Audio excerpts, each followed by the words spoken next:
John Sanders. And I'm Tobias Sweeney. And, well, it's been a while since our last video. We've been hard at work, working on our prototype board game. We've been reading a lot of Chaucer. We've been playing a lot of games. Playing lots of games. Because that's what we do. It's very serious business over here. Yeah, so we're almost ready to put out our prototype. We've got to put another video out so we can talk to you guys about what we're doing. So this video is going to be explaining how board games create theme and narrative. Yes. But before we get into how that happens, we have to figure out what we mean by narrative. Do we? Yeah. So why do I have to carry all of your stuff? So, the reason we're groaning is because that narrative is a really slippery term, especially in game studies. The reason I'm groaning is because I have to carry all of your stuff. So, for the sake of argument, let's just say that we can call a narrative three things. One, a series of events, which is a plot. Two, a context in which that plot takes place, like a world. And three, the way the world reacts to that plot. Sound good? Why am I carrying all of your stuff? Alright, let's keep going. So, as we said in our last video, all games tell stories because events happen. All games are set in some sort of context, so all games have a context, and theoretically anyway, all players have a way of interpreting that context. So all games have narrative. The question becomes how to designate which narratives are in the game. So we are going to use a sociological model that was used by Gary Allen Fine in his book, Shared Fantasy. Citation in the Doodly-Doo. Oh, very nice. Yeah, first time you got to say that. Doodly-Doo. It's a big deal. So in his model, there are three main layers. The person, the player, and the persona. So the first layer is the person. That's like your personal identity. So, for example, I am John. I'm a pretty honest person usually. And I'm Tobias, and generally speaking, I'm pretty forgiving. So when we are around each other, usually we're pretty friendly. We don't want to inconvenience or hurt each other, and you could say we're friends. Best friends. But, however, when we sit down and play a game together, all of that changes. We become, not John and Tobias, but player one and player two. And so then, we enter the circle of play, and our normal personalities are put aside for a second, and we focus on the game and take the role of the player. And the rules of the game will change what our behavior is during the time we play. So let's do it. Now, when we sit down into the circle of play, I might lie to Tobias to get a better advantage or take an opportunity when I see it by stabbing him in the back, but that doesn't matter because it's within the rules of the game. It's a player versus a player rather than a player versus a person. But as players, we are still not entirely removed from our person. So John here, he likes improv. So even when he's playing a game, John the player might be more inclined to make things up as he goes and do something a little bit out of the ordinary. But he doesn't have to because we still exist in the world of the game. In this world, in this context, there is a narrative based on the three things that we talked about before. First, there's a context because John and Tobias no longer exist right here. I'm player one and he's player two. So that's the context part of the narrative. Then there's the actual game mechanics that take the form of the narrative, like the rolling of the dice and the moving of the pieces. Yeah, those count as the events. And we interpret those events within the rule of playing, so instead of just rolling a die, it's a desperate gambit trying to attack one country or something. And if I decide to move my characters to different things, it's a tactical maneuver, something that becomes a stab in the back. Those are all interpretations. All these mechanical operations become what we call the meta-narrative, as they are part of what the player, or what the person and the player are doing within the context of the game. Now, meta-narratives exist in all games, no matter what you're talking about. I mean, that's why the underdog stories and team rivalries of sports make any sense, because without those, it would be completely incomprehensible to us. I mean, I still think sports are mostly incomprehensible anyway, but... Well, yeah, but the point is, meta-narrative. That's what we're talking about when we're talking about those sort of interpretations and those sort of actions.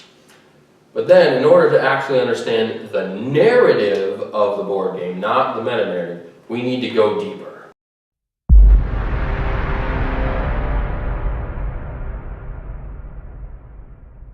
What are you supposed to be? I don't have like a 19th century military officer's uniform, just like hanging out. Well, neither do I, but at least I tried to get the arrow right. Whatever. So aside from the person, the identity of John and Tobias, and the player 1 and player 2, we have a third level to Fine's theory, and that is the persona, or the character that you could see in the world that the theme of the game is trying to create. So you can think of this world space as the diegetic space, as opposed to the non-diegetic space of the game and the player.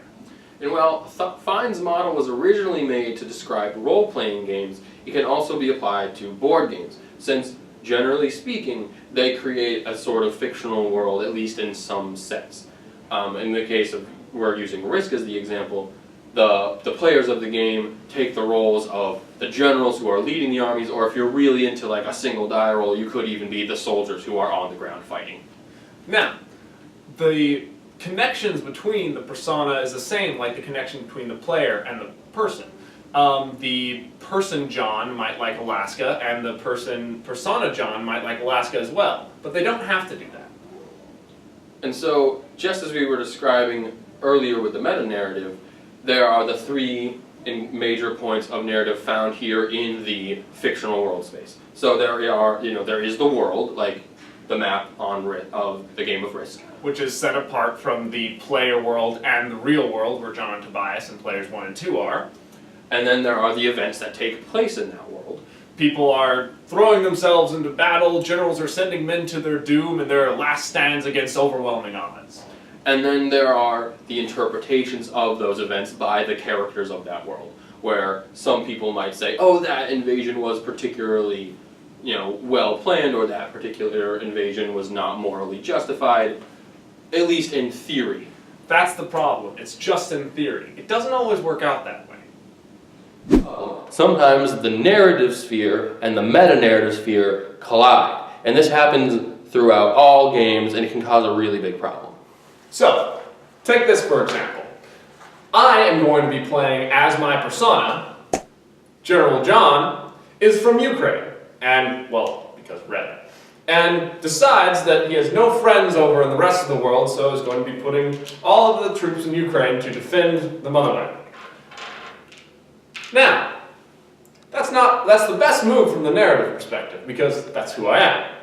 Player John knows that this is a stupid move in the meta-narrative sense of the game. Why would I, as a player, use Ukraine, which is a not very easily defendable place, as my home base, and why wouldn't I spread out when I have Tobias on my tail trying to get the rest of the stuff up? It doesn't make sense.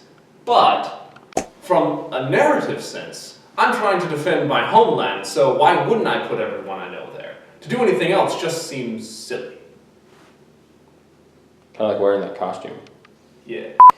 So, in a meta-narrative sense, player Tobias wants to start in Australia because it's really, really easy to defend. So I'm going to put all of my tokens there. But in a narrative sense, it doesn't make any sense for a Napoleonic-era general to be starting in the outback and having his base of operations there, or to be dressed up as if a sci-fi captain with sunglasses. Yeah, you look silly. You look silly. You look silly. So while both of the situations we just laid out for you are rather silly, you are more likely to see the second one. And now why is that? It's because games like Risk privilege the meta-narrative sphere over the narrative sphere. And why shouldn't they? I mean, the rules and the mechanics and the gameplay do not depend upon the narrative sphere at all. You don't need to get into the role of a general or a sci-fi captain in Australia to be able to make things work. So, you can just have fun whatever way you do it, so you don't need to worry about the narrative sphere so much. So, games like Risk depend a lot on meta-narrative pleasures. These are pleasures like problem solving, the pleasure that comes from dominance, and the adrenaline rush you get from doing a risky situation. Get it? Yeah. Risk. He's funny. Yeah. Then there are other kinds of games where a lot of the pleasure comes from the narrative itself, where you are either experiencing a really interesting story or exploring an interesting fictional world. Games like Descent or Arkham Horror. And a third type of game, storytelling games, go so far as to combine the two. The problem that needs to be solved is creating a good narrative from the cards or whatever elements you get. So they get both of those spheres into one, usually. Did you get all that? Let's break it down again. So There are 3 types of games. we have one, themed games where you're mostly interacting with the meta-narrative pleasure. Then we have story-driven games, kind of like Descent, where you get some from narrative pleasure and some from meta-narrative pleasure. And then the final one are the storytelling games where you get, where the meta-narrative and the narrative sort of become one, where the problem you are solving is telling a story. So, it's not to say that any of these games ignore one sphere or the other, of course. In fact, we think that the best games comes from when your meta-narrative mechanics and experiences are aligned with your narrative persona, and that your goals are aligned such that you feel like that person when you're doing it. Essentially, what he's saying is, we really like games where you feel like you are the hero, you feel like you are the general, you feel like you are the tale-telling pilgrim while you are playing the game. It's all a matter of design. And that's what we're trying to go for, at least in some sense. Yes. That's the kind of games we like to create because that's the kind of games we like to play, at least in some different parts. So the question becomes, how do games produce those narratives? And that's the whole purpose of this whole video. So, there's 4 different ways which we're going to break down really for you. One of the most obvious ways that a game helps create narrative is through its material aesthetic. This means the art, yes, but also the components itself. So, for example, if you look at the art pieces from the front of the box, this is medieval art from the very beginning, since this is a medieval game that puts you in the role of a partner. It really is essential to have that art. But also the components, like the wooden cubes as opposed to plastic cubes that would put you in the space age. This parson pawn rather than just a regular generic pawn that makes you feel like, oh look, it's a little parson guy. And, of course, the thing we love so much about this game, the coins, because they clink. Well, even though they're cardboard. So, it makes you feel like you really want these coins. They have a weight of power to them, and that's something that really helps you feel like a greedy partner and really fit in so you can fill your purse with coins. But the way that the material aesthetic works is it helps create the context and establish the context, which, as we said before, is a really important part of narrative when you're playing a game. Alright, the next way that we're going to talk about games establishing theme and narrative is through their writing. And so that can come in a lot of different ways. Predominantly through the writing of the rule book. And our example for that is The Extraordinary Adventures of Baron Munchausen, which is a game about telling tall tales in the 17th and 18th century.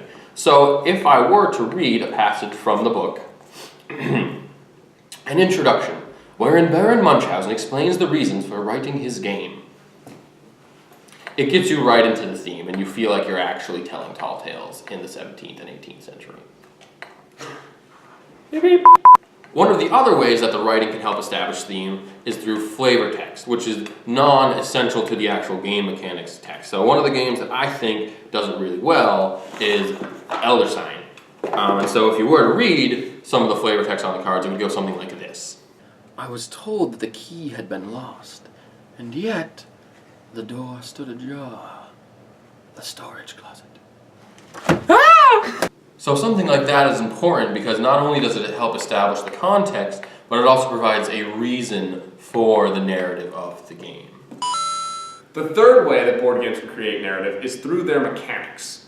The mechanics involve the rules of the game, the way that the game is played, and how you determine who goes first and who goes last. So, a good example of this would be in Ladies and Gentlemen. Really great game where it has half of the teammates playing gentleman, which is like on this side, who has to use one arm to try and look over the stock market so that they can get money. They're all about that cash. And then on the other side, their teammate is playing as a lady who's just trying to look through boutique one after another, going like, "Oh, I like this pretty dress," oh, and that sort of thing. So through those mechanics themselves, it's a way of getting someone to get into the role of their persona, the way that they play the narrative. It creates context, but also sets the events in motion. Also, another way that Ladies and Gentlemen does this very well is that their mechanic of who wins in a tie. In a tie, it says in the rules, the lady with the prettiest smile wins. Alright, the final way that games can create narrative and theme is through their goals. And so the goals are, the end states of the game. They help create the anxieties between the players. And so one of the games that does this really well is Bang, because each of the different roles has a different goal and a different end state for winning. And so you have the sheriff who has to hunt down and kill all of the bad guys, the outlaws, and the outlaws have to hide from the sheriff but also still manage to kill him. So the changing goals directly affect and strongly influence the way that you play the game, thus creating a strong connection between the narrative and the meta-narrative. So, in conclusion, narrative consists of plot events, a world or context, and how the context sees those events. And within a board game, there are two different types of narrative. The meta-narrative that fits with what the players are doing, and the narrative itself, which fits within the world of the game. And so the four primary ways that board games create the narrative proper are the material aesthetic, the writing, the mechanics, and the goals. And if done properly, these four things can help bridge the gap that exists between the meta-narrative and the narrative proper. So, if you had any questions about the games we were talking about, or if you want to play them yourself, and we really recommend that, we've got links to them in the doobly-doo. Feels good, doesn't it? This feels so good. Yeah. I feel like a YouTuber now. Alright, so that was everything, really. I think we told them everything we need to say. Yeah, we hope you enjoyed it, we found it informative. Next time, we're going to show you our actual full-blown prototype of our game and maybe even get to play it with you guys. Yeah, so it'll hopefully look a little bit better than what we have now. Which is just a bag of construction paper. And pennies. And a Sharpie. And Sharpie. Abraham Lincoln. Pennies. And a really crappy game board made out of 2 pieces of paper. But it's the ideas that matter. Yes. And we'll explain to you why we made the choices that we did, and whether those choices were good or not, and what our process was when we get there. But that's a couple weeks away. It won't be 2 months, because we don't have that kind of time. We're just going to keep playtesting it and then try to get like an actual good-looking, fancy prototype with, printed cards and like all sorts of fun stuff. So, Yeah. Hopefully we'll see you soon, and we look forward to showing you our game. Yeah. Cool. Thanks for watching. Yeah. Like High School Musical, like, or What? how about we do a 90s, like, Freeze high frame? five, freeze frame.